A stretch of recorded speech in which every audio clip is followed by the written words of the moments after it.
혹시 지난주 설교 제목 기억하세요? 요새 어린 아이들은 참 똑똑합니다. 4살, 5살 어린 애들이 이야기하는 거 보면 우리 어른들이 상상할 수 없는 그런 이야기들을 합니다. 깜짝깜짝 놀라죠? 학교 다니는 아이에게 엄마가 그랬답니다. 야, 너는 다 배운 건데 시험 성적이 왜 이 모양이냐 그랬더니 아들이 엄마를 보고 쳐다보면서 하는 말이, 엄마는 지난주 목사님 설교한 제목 알고 계세요? 왜 다 들었는데 몰라요? 그러시더라고요. 그러잖아요. 지난주 설교 제목은 세상이 못하면 어떻게 해야 된다고? 우리가 해야 합니다 하는 그런 제목이었습니다. 근데 여러분, 우리가 할 수 없는 일들이 있어요. 세상이 못하면 우리들이 해야 되는데 우리가 할 수 없는 일들이 있다고. 많은 문제들이 있지만은 지난주일 드린 말씀은 아버지의 문제. 아버지의 문제는 자식의 문제죠. 불에도 넘어지고 물에도 자빠지고. 그래서 다음 세대의 문제도 심각하다 그랬습니다. 근데 더 큰 문제는 우리 믿는 사람들의 문제입니다. 예수 믿는 사람들은 다 할 줄 알았는데 제자들에게 데리고 왔으나 능히 하지 못하더이다. 그게 지난주 드린 말씀이 있죠. 여러분, 우리가 할 수 없는 일들이 있어요. 그러나 하나님은 다 하실 수 있습니다. 빌립보서 4장 13절 말씀 기억하십니다. 내게 능력 주시는 자 안에서 내가 모든 것을 그 다음 할 수 있느니라. 내가 하는 게 아니라 내게 능력 주신 자 안에서, 우리 주님의 능력으로, 주님의 그 은총으로, 그 사랑으로 못할 일이 없습니다. 더군다나 천국 가는 길은, 구원받는 것은 전적으로 하나님만이 하실 수 있는 하나님의 일입니다. 그런데 믿기만 하면, 우리 주님께서 우리에게 주신 은총과 그 사랑, 십자가와 그 부활의 능력을 믿기만 하면 우리는 천국 갑니다. 구원 얻습니다. 부끄러움 당하지 않습니다. 믿기만 하면 풍성한 복을 누립니다. 다 믿으시죠? 믿으시면 아멘. 주님께서 하시는 거예요. 주님께서 끊임없이 우리를 용서하시는 하나님입니다. 오늘 죄 짓고 저녁에 회개하고 다음 날 죄 짓고 또 회개하고, 그래도 우리 아버지 하나님은 그 죄를 자백하기만 하면 기억도 아니하시고 용서하십니다. 그러나 성도 여러분, 오해하지 마시기 바랍니다. 우리의 죄를 끊임없이 용서하시고 사해 주시는 분이시지만, 또 이 이야기를 강조하는 것은 반복적으로 계속 죄를 지어도 괜찮다는 얘기가 아닙니다. 용서받고 또 죄짓고 용서받고 또 죄짓고 그래도 된다, 그런 얘기가 아닙니다. 강조하는 것은 아버지신 우리 하나님은 끊임없이 용서해 주시는 분이라는 사실을 강조하는 말씀이었습니다. 그래서 말씀드렸죠. 구원이야 다 받지만은 그 구원 가운데도 부끄러운 구원이 있다고. 하기야 지옥 가는 것보다는, 한번 따라합시다. 부끄러운 구원이라도 받아야 합니다. 오, 그렇죠. 지옥 가면 안 되잖아요. 부끄러운 구원이라도 받아야 합니다. 그러나 우리가 다 하나님의 자녀로서 이왕이면 내태우지 말고 효도하는 자녀, 칭찬받는 자녀들이 돼야 되는 것처럼 부끄러운 구원 받지 말고 좀 당당하게 구원받는 하나님의 백성이 되자 하고 말씀드렸습니다. 보세요. 탕자도 아들입니다. 탕자도 아들이에요.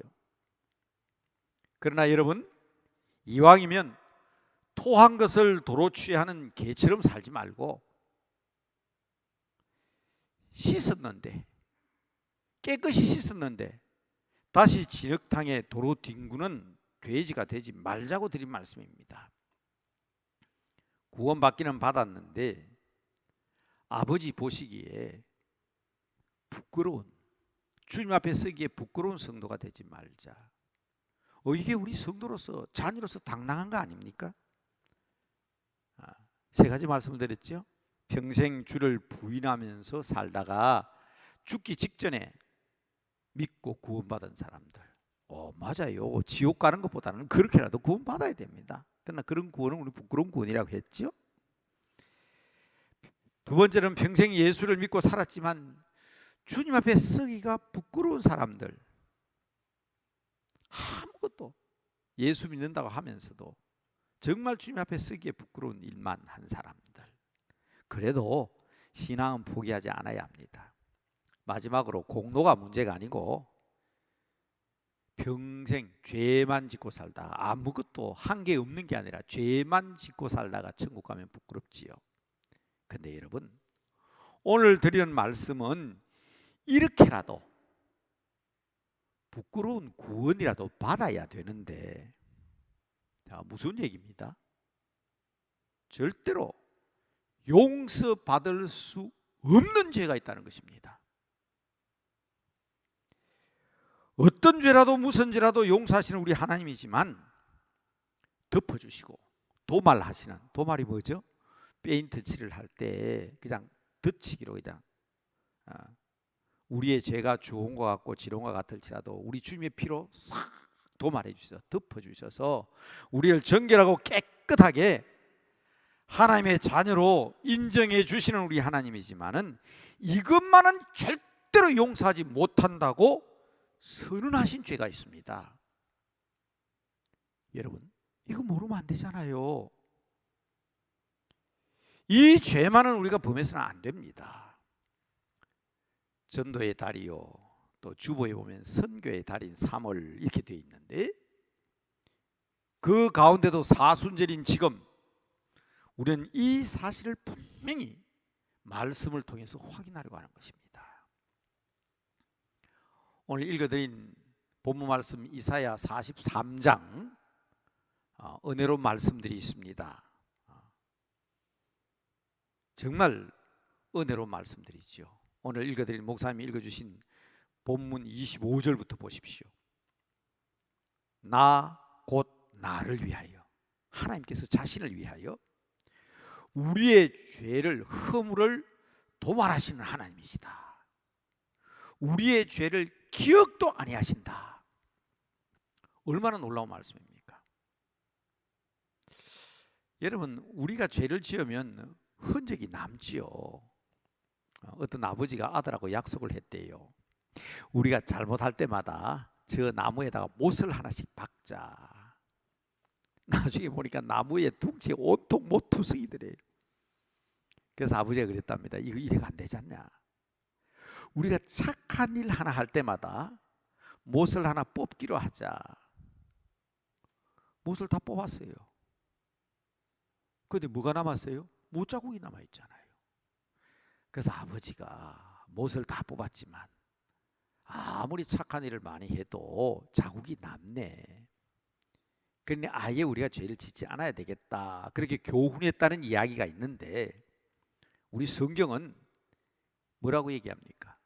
주님의 사랑과 희생으로 죄의 흔적까지도 다 덮어버리셨다. 정말 놀라운 말씀입니다. 1절부터 43장은 1절부터 이렇게 나옵니다. 너는 내 것이라 내가 지명하여 불렀다, 그렇게 말씀하십니다. 2절에는 불 가운데 지나고 물 가운데 지날지라도 나는 너를 지키고 보호하신다. 놀라운 약속 아닙니까?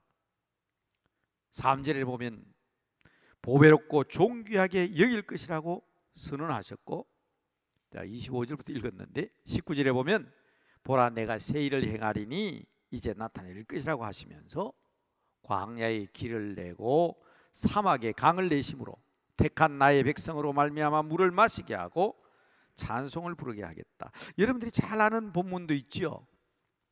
이 백성은 나를 위하여 지었나니 나를 찬송하기에 하기 위하여 불렀다고요.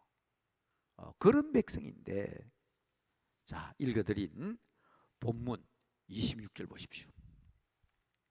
자, 25절에 내가 죄를 도말하는 자다, 너희 죄를 기억도 하지 않겠다고 하신 그 하나님이 너는 나에게 기억이 나게 하라. 우리가 함께 변론하자. 이 무서운 말씀입니다. 다 덮어주시겠다는 그 하나님이 이스라엘 백성을 향하여 네가 의롭다면, 죄가 없다면 나타내봐라. 그러면서 27절에 너의 조상들이 범죄하였고 너의 교사들이 나를 배반하였거니와 내가 이걸 참을 수가 없다. 용서 못하였다는 말 아닙니까? 내가 성소의 어른들을 욕되게 하며 야곱이 전멸하도록 내가 내어보내겠다. 하나님의 거룩한 성소에서 일하는 사람들이 욕을 당하고 이 백성들을 내가 진멸당하도록 내보내겠다. 용서하시지 않는 거 아니잖아요. 그렇죠? 마지막에 뭐라 그랬습니까? 이스라엘이 비방거리가 되게 하겠다. 그러니까 여러분, 용서받지 못할 죄가 무엇인지를 분명히 알아야 됩니다. 우리들이 지금 얼마나 복된 성도들인가 하는 것을 깨달아야 합니다. 그리고 다시는 이와 같이 주님께서 한번 따져보자, 변론해보자, 내가 이거 심판하지 않고는 견딜 수 있겠냐? 그렇게 말씀하시는 그러한 죄를 우리가 범치 않아야 되잖아요. 그래서 오늘의 제목이 용서하시지 못하는 죄도 있다는 거예요. 무슨 죄든지 어떤 죄든지 다 도말하시고 깨끗게 해주시지만은 용서받지 못할 죄도 있다는 겁니다. 주님께서 직접 하신 말씀입니다. 이건 내가 용서할 수 없다고 말씀하셨습니다. 그러니 오늘 이 말씀은 얼마나 중요한 말씀인지 모릅니다. 첫째는요, 성령을 거역하는 죄는 용서함을 받지 못한다. 성령을 모독하는 죄는 용서하지 못한다. 성령을 회방하지 마라. 확인할까요? 마태복음 12장 자막에도 나올 겁니다. 31절 32절 말씀입니다. 그러므로 내가 너에게 이르노니 사람에 대한 모든 죄와 모독은 사하심을 얻지만 성령을 모독하는 것은 사하심을 얻지 못하겠고, 또 누구든지 말로 인자를 거역하면 사하심을 얻되 누구든지 성령을 거역하면, 보십시오, 이 세상에서 끝나는 거 아닙니다. 이 세상과 오는 세상에도 사하심을 얻지 못하리라. 영원한 세상에서도 용서할 수 없는 죄가 있다는 거예요. 마가복음에도 같은 말씀이 나옵니다. 3장 28절입니다. 내가 또한 너에게 말하노니 사람의 모든 죄와 모든 모독하는 일은 사하심을 얻되 누구든지 성령을 모독하는 자는 영원히 사하심을 얻지 못하고 영원한 죄가 된다. 무슨 말씀 아니에요? 영원히 사하심을 얻지 못한다. 영원한 죄가 된다. 이 세상과 오는 세상에서도 영원히. 어떻게 하면? 성령님을 모독하면, 성령님을 거역하면, 성령님을 회방하면. 성령님의 사역이 많습니다. 그런데 여러분, 그 중에서도 특별히 사함받지 못하는 어떤 것이 성령님에 대한 가장 큰 모독인 것인가, 회방인가 하시는 것을 여러분 아셔야 됩니다. 우리는 성령 하면 은사를 얘기하지요. 뭐 방언, 통역, 예언, 신유 뭐 등등 얘기합니다. 그런 거 못해도 괜찮아요. 은사란 말은 기프트, 선물이란 뜻도 있고 재능이란 뜻도 있어요. 그거 없어도 괜찮아요. 성령님이 하시는 가장 중요한 사역이 무엇인지를 좀 아셔야 돼요. 그래서 지난 한 해 동안 수요일마다 우리 목사님들 돌아가면서 쫙 교리 공부를 한 것입니다. 여러분 기억하셔야 돼요. 왜 중요한지. 하나님이 하시는 사역이 많으시지만 가장 중요한 것을 요약하면 두 개라 그랬죠. 하나님, 아버지 하나님은 창조하시고 창조하신 것을 섭리하신다, 다스리신다. 그래서 창조와 섭리. 예수님께서 하신 일이 많습니다. 동정녀 마리아에게 잉태하시고 하늘로 성천하셔서 마지막 심판의 주로 오시는 것. 그렇지만 예수님이 하신 사역 가운데 가장 중요한 사역은 기억하기 쉽게 제가 두 가지만 기억하라 그랬죠. 십자가와 부활. 우리의 모든 죄를 위하여 십자가에서 죽으시고 죄는 내가 지었는데 벌은 주님이 받으셨다. 이 복음이라고 그랬죠. 그 십자가와 부활. 그런데 중요한 게 있습니다. 하나님의 창조와 섭리, 예수님의 십자가와 부활을 우리에게 깨닫게 해주신 분이 누구냐? 그게 성령님의 사역입니다. 뭐 성령님의 은사, 성령님의 열매 다 기억하셔야 되겠지만 성령님이 하시는 가장 중요한 사역은 회개와 구원입니다. 성령님께서 우리 하나님이 모든 것을 창조하시고 다스리는 사실을 우리에게 알게 해주시고, 왜? 내 안에 오셔서, 우리 안에 오셔서 예수님의 십자가와 부활의 능력을 깨닫게 해주실 뿐만 아니라 성령님이 우리 안에 계시기 때문에 하나님을 아빠, 아버지라고 부르게 된다고 말씀드렸습니다. 성령님이 아니면 고린도서 12장 3절이죠. 아무도 예수님을 주라 할 자가 없다 그랬습니다. 한번 정리해 봅시다. 성령님께서 우리에게 하나님을 아빠, 아버지로 고백해 주셨습니다. 하나님은 우리 아버지십니다. 이 사실을 부인하고 이 사실을 회방하고 하나님을 아버지라고 부르지 아니하는 자는 이 세상과 영원한 세상에서도 구원을 받지 못한다는 사실입니다.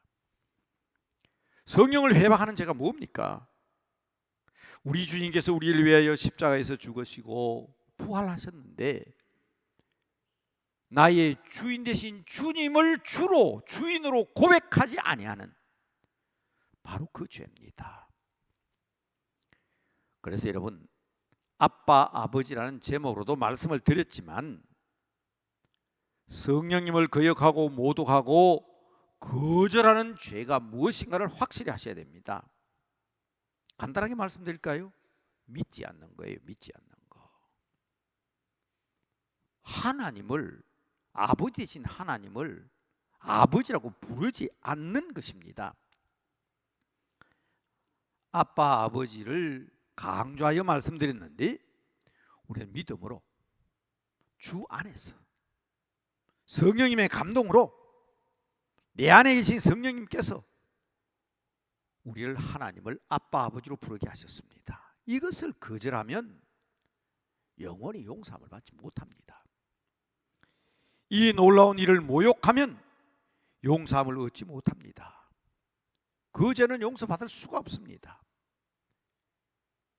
자녀임을 거부하는 거잖아요. 10여 년 지났습니다. 그때 20대 청년이 지금은 30대, 40대 이제 교회 집사님들이 됐습니다만은 그때 제가 처음 이런 비슷한 얘기를 했을 때에 지옥으로 가는 것은 우리가 죄가 많아서 지옥 가는 것이 아니고요.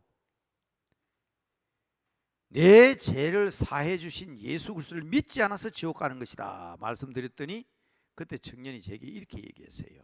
그러면 목사님, 지금 지옥 가는 것은 괘씸죄에 해당되어 지옥 가는 것이네요. 그렇게 얘기했어요. 왜냐하면 하나님이 자기 아들 독생자까지 십자가에 못 박았는데 그걸 안 믿으니 괘씸죄에 해당되지 않느냐, 그 얘기였어요. 그때 제가 대답하기를 괘씸죄라는 것은 성경적 표현이 아니라고 했습니다.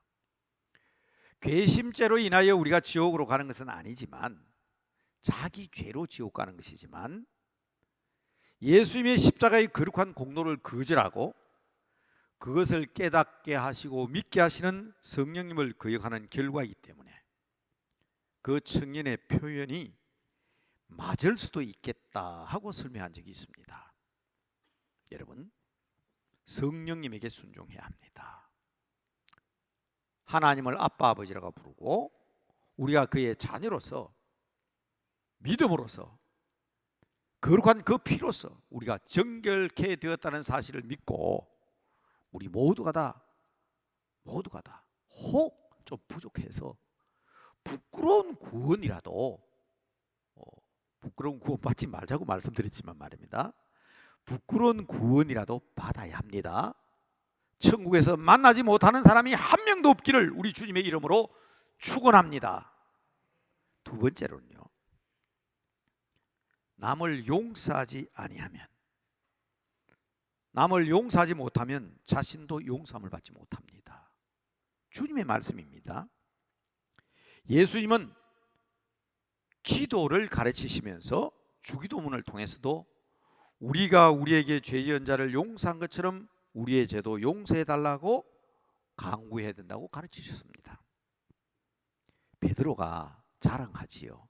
선생님, 어떤 사람이 내한테 잘못한 게 있어서 7번쯤 용서하면 잘한 것이죠. 그럴 때 우리 예수님께서 뭐라 그랬어요? 70번씩 7번이라도 용서하라고 교훈하신 적이 있습니다. 중요합니다. 주기도문을 다 가르치시고 난 다음에 시험에 나오죠. 가끔 우리 신학생들이나 목사고시나 장로고시에도 자주 나오는 문제가, 주기도문은 성경 어디에 나옵니까? 이렇게 잘 나오죠. 마태복음 6장 9절에서 13절이죠. 근데 6장 14절에 말입니다. 제자들에게 기도를 가르치신 후에 우리 주님께서 하신 말씀 기억하셔야 됩니다. 마태복음 6장 14절에서 15절 말씀입니다. 주기도문 바로 뒤에 나오는 말씀입니다. 너희가 사람의 잘못을 용서하면 너희 하늘 아버지께서도 너희 잘못을 용서하시려니와 너희가 사람의 잘못을 용서하지 아니하면 너희 아버지께서도 너희 잘못을 용서하지 아니하시리라. 성경에 보면 1만 달란트 빚진 자의 이야기가 나옵니다. 탕감받았어요. 1만 달란트를. 그런데 가다가 보니까 자기에게 빚진 사람을 만났어요. 얼마나 빚을 졌느냐? 하루 품삯이 장정들, 이스라엘 사람들에게 있어서 장정들이 하루 일하는 품삯이 1데나리온입니다. 그런데 100데나리온 자기 빚진 자가 있었어요. 그 사람 어떻게 했다 그랬죠? 그 사람을 때리고 구박하면서 그 100데나리온 갚기까지 고발해서 감옥에 가뒀다 그러잖아요. 자, 여러분, 이 비유는 굉장한 비유입니다. 1달란트, 그러니까 1만 달란트를 탕감받았습니다. 자, 계산 한번 해보시기 바랍니다. 1달란트는 순금 34kg입니다. 이 사람들의 계산으로는 6,000데나리온입니다. 1데나리온은 하루 품삯이라고 그랬습니다. 6,000데나리온 같으면 6,000일의 품삯입니다. 대강 계산해도 한 16년, 17년 먹지도 않고 입지도 않고 모아야 1달란트를 모을 수가 있어요. 그런데 얼마를 탕감받았다고요? 1만 달란트를 탕감받았습니다. 그렇다면 1만 달란트 같으면 16년이 아닙니다. 160년이 아닙니다. 1600년이 아니에요. 16만 년 동안 먹지도 않고 입지도 않고 모아야 1만 달란트를 모을 수가 있습니다. 16만 년. 왜 예수님께서는 이렇게 엄청난 비유로 말씀하셨을까? 1만 달란트를 탕감받은 사람이 100데나리온을 용서하지 못한다. 석 달러를 품삯을 용서하지 못한다. 이런 그냥 예사로 읽을 말씀이 아닙니다. 어마어마한 빚을 탕감받은 겁니다. 상상을 하지 못할 16만 년 동안 먹지도 않고 입지도 않고 열심히 일해서 모아야 될 어마어마한 돈을 탕감받았다는 얘기는 자기 힘으로 될 수가 없잖아요. 어떻게 16만 년을 모아요? 여러분, 우리의 죄값이 그런 겁니다. 우리가 지금 주님으로부터 용서받고 사함을 받고 죄의 가리우심을 받고 하나님의 자녀가 되었다는 것은 이건 어마어마한 겁니다. 여러분, 이 이야기를 통해서 100데나리온 빚진 자를 정죄한 이 이야기를 통해서 주님은 70번씩 7번 정도가 아니죠. 우리는 하나님 앞에 엄청난 은혜를 입은 자들입니다. 흔히 우리 성도들 가운데 그렇게 말하는 사람이 있습니다. 목사님, 다른 건 몰라도요, 이것만은 절대로 용서할 수 없습니다. 어떤 분들은 그렇게 얘기해요. 목사님, 다른 건 다 참아도 이것만은 제가 절대로 참을 수 없습니다. 여러분, 다시 한번 주님의 말씀을 기억하시기 바랍니다. 70번씩 7번에도 용서하라는 말씀이나 너희가 용서치 아니하면 나도 내 아버지 앞에서 용서치 않겠다는 말씀이나 1만 달란트와 100데나리온의 화폐 가치를 계산해 보시기 바랍니다. 만약 우리가 주님 앞에 섰을 때 우리 주님께서 다른 것은 다 용서해도 이것만은 절대로 용서하지 못한다. 어떻게 하시렵니까? 그 하나 때문에, 이것 하나만은 절대로 용서하지 못하신다는 그 하나 때문에 여러분, 그 용서함을 받지 못하고 이 세상에서 물론 영원히 용서하심을 받지 못하고 지옥 불구덩이 속에 들어가겠습니까? 참으셔야 합니다. 끝까지 참으셔야 합니다. 아무리 용서하지 못할 일이라고 생각하셔도 용서하셔야 됩니다. 여러분은 1만 달란트 탕감받은 자들입니다. 100데나리온을 용서하지 못하고 그것 때문에 밤잠 설치시고 그것 때문에 원한 가지지 마십시오. 정말 이 사순절 기간에 1만 달란트 어마어마한 것을 용서해 주시고 품어주신 우리 주님의 사랑을 생각하고 기억하면서 기도하고 감사하는 하나님의 백성이 되셔야 합니다. 마지막으로요, 용서받지 못한 죄가 또 있습니다. 믿음을 배반한 자들입니다. 타락한 자들입니다. 성경대로 얘기하면 은사를 맛보고 하나님의 은혜를 체험하고 성령님의 은총 가운데 참여하였다가 믿음을 배반한 자들을 성경 뭐라고 그랬습니까? 예수 그리스도를 현저하게 욕보인 자들이다, 그렇게 표현했습니다. 용서함을 받을 수 없다는 것입니다. 이것은 우리 믿는 사람들을 향하여 하신 말씀이라는 거 잊지 않아야 합니다. 우리들이 유의해야 될 말씀입니다. 히브리서 6장 4절에서 6절 말씀입니다. 한번 빛을 받고 하늘의 은사를 맛보고 성령에 참여한 바가 되고 하나님의 선한 말씀과 내세의 능력을 맛보고도, 은혜 다 받은 사람이죠. 은혜 다 받은 사람이에요. 그런데 그 다음 뭐라고 했어요? 타락한 자들. 다시 새롭게 하여 회개하게 할 수 없나니 이는 그들이 하나님의 아들을 다시 십자가에 못 박아 드러내놓고, 옛날 성경에는 현저하게 욕되게 하였기 때문이라 그랬습니다. 사실 믿음을 통하여 은혜를 체험한 사람들이 믿음을 저버릴 수는 없습니다. 그런 일이 있을 수가 없어요. 사실은 목사님 아무개 보니까 예수 잘 믿는 것처럼 보이던데 그 사람이 타락했어요. 그 사람 구원 못 받습니까? 근데 사실은 우리 눈에는 그 사람들이 하나님의 은혜를 맛보고 능력을 체험한 사람처럼 보이지만 은혜를 체험하지 못한 사람이에요. 진짜 은혜를 체험하고 돌아와야 됩니다. 여러분 임의로 판단하지 마시기 바랍니다. 오늘 이스라엘을 통해서 우리에게 하시는 말씀이 뭡니까? 그래서 하나님께서 논쟁하자고 하시는 겁니다.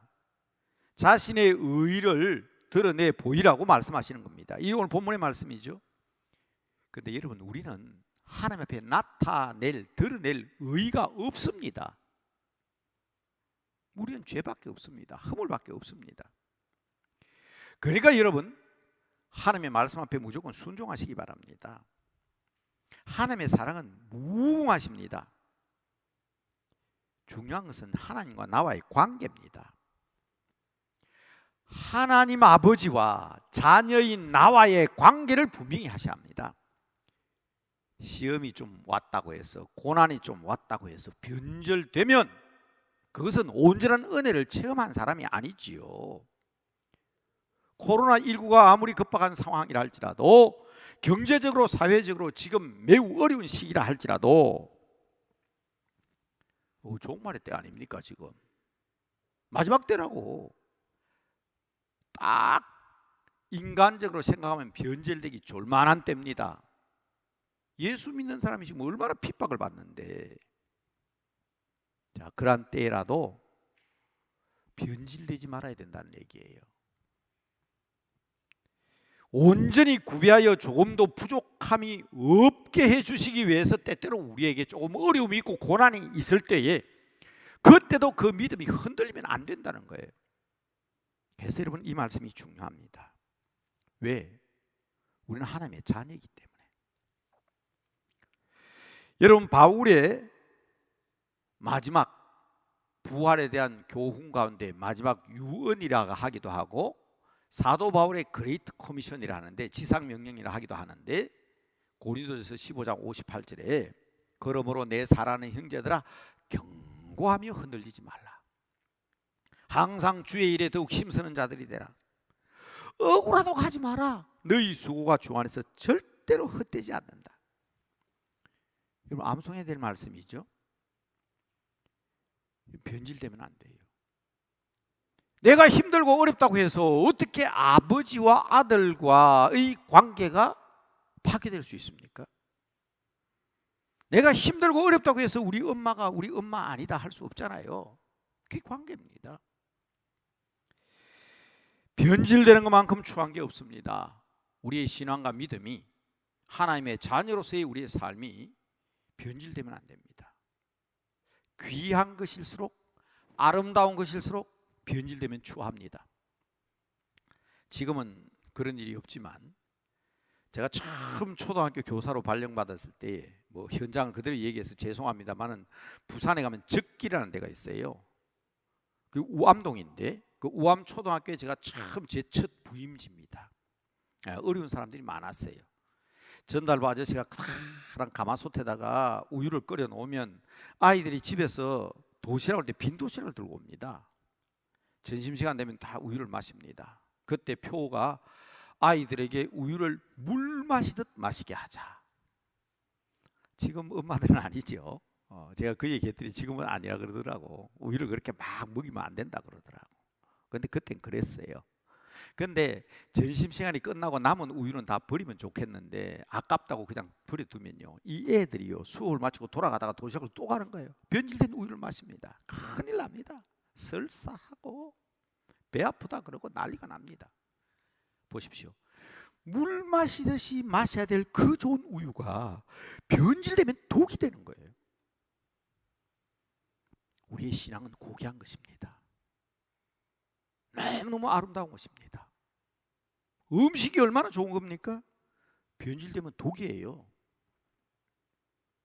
처음 예수 믿는 사람보다도요 예수 오랫동안 잘 믿던 사람, 특히 목사, 장로, 권사가 변질되면 더러워서 못 봐요. 여러분 신앙 잘 지키셔야 합니다. 그러므로 여러분 부모에게 매를 맞고 벌을 받아도요 감사할 줄 알아야 됩니다. 내 부모님이 계시다는 사실에 오히려 행복하고 감사할 수 있어야 됩니다. 제가 늘 드리는 말씀이 있잖아요. 옆집 아저씨한테 얻어 터지면 그건 재앙이에요. 그러나 우리 엄마 아빠한테 매 맞는 것은 감사한 일이에요. 혹 지금 너무 어려운 가운데 내가 하나님 앞에 매 맞고 있다 그런 생각 드시거든요. 신앙 변질되지 말고 믿음 지키고 감사하십시오. 왜? 욥이 그렇게 얘기하잖아요. 하나님의 징계에 대해서 욥이 어떻게 고백합니까? 욥기 5장 17절 말씀입니다. 볼지어다 하나님께 징계받는 자에게는 복이 있나니 그런즉 너는 전능자의 징계를 없이 여기지 말지니라. 목사님 그게 욥이 한 말입니까? 그런 분도 계시는데 욥기에 나오는 말씀인데 욥과 대화 가운데 있었던 얘기이기 때문에 욥이 이 사실을 욥기에 기록한 거 아닙니까? 그렇습니다. 온전한 하나님의 은혜를 받은 사람은 결코 배신하거나 타락할 수 없습니다. 거룩한 천국의 백성들인 사랑하는 성도 여러분, 성령님 거역하지 마시고 성령님의 내 안에 계신 성령님께서 말씀하실 때마다 순종하시고 믿음으로 승리하셔야 합니다. 그리고 용서하셔야 합니다. 모든 죄를 용서하시고 사랑하시는 하나님이기에 우리가 용서받지 못할 죄가 없습니다. 그러므로 우리도 용서하지 못할 죄가 없어야 합니다. 은혜 받은 자의 복은 남을 용서할 수 있는 특권이라는 사실을 인정하셔야 됩니다. 아무나 그렇게 할 수 없어요. 믿는 사람만 그렇게 할 수 있습니다. 우리는 연약하기 때문에 부족하기 때문에 늘 주님을 배반하면서 삽니다. 저는 오늘 아침에도 일부 예배 시간에 저를 그렇게 고백했어요. 교회 찬송을 부르는데 저도 모르게 아주 눈물이 줄줄 흐르는데 요즘 화면이 이렇게 붙어 있어가지고 제가 저기 서서 찬송 부르면 여러분들이 전부 다 화면 쳐다보니까 내 쳐다보는 것 같아요. 눈물을 닦을 수가 없어가지고 그냥 쩔쩔맸습니다. 왜? 무엇 때문에? 내가 목사지만 늘 이렇게 주님을 배반하면서 사는구나. 그러나 여러분, 우리의 허물과 죄로 인하여 늘 주님을 배반한다 할지라도 절대로 믿음 배반하지 아니하는 하나님의 자녀들 되시기를 바랍니다. 변질되지 않고 끝까지 믿음을 지키는 성도들이 되시기를 바랍니다. 그래서 함께 예배드리는 우리 성도님들, 예배당에 앉아 계신 성도 여러분, 자녀들과 함께 영상으로 예배드리는 우리 남대문교회 모든 성도님들, 끝까지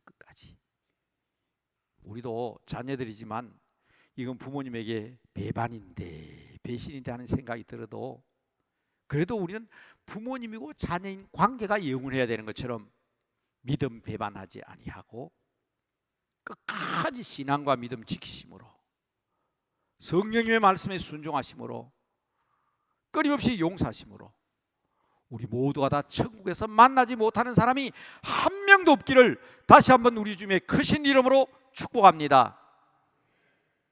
다 함께 오늘 말씀을 정리하면서 기도합시다.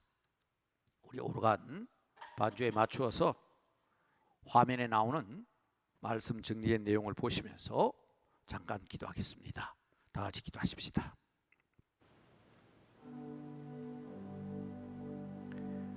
우리의 죄와 허물을 용서하시고 깨끗게 해주신 주님, 부끄러운 구원이라도 받아야 하지만 부끄럽지 않는 주의 백성 되도록 깨어있게 하시고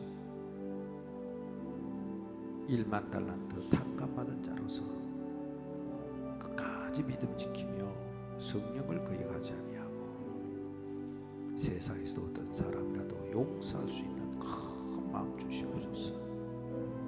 말씀의 순종으로 온전한 구원을 이루게 하옵소서. 주께서 함께 하실 가운데 있게 하옵소서.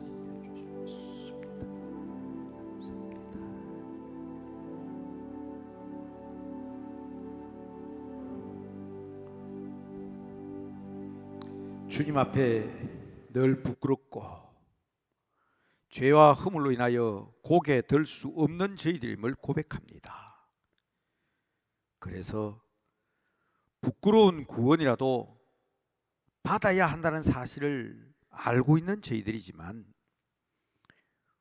우리 주님 앞에 부끄럽지 않도록 당당한 믿음을 가지고 살아갈 수 있도록 저희들 늘 깨어 기도하게 하여 주시옵시되, 큰 은혜 받은 우리들이 끝까지 신앙과 믿음을 지킴으로 말미암아 성령님을 거역하지 아니하고 오직 말씀에 순종할 수 있도록 우리를 꼭 붙잡아 주시옵소서.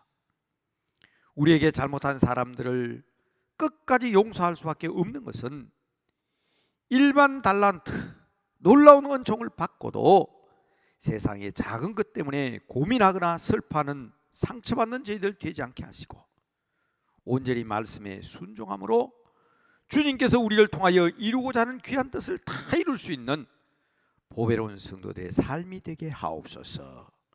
언제나 우리와 함께 하시고 말씀하시며 깨닫게 해주시는 거룩하신 우리 주 예수 그리스도 이름으로 기도드리옵나이다.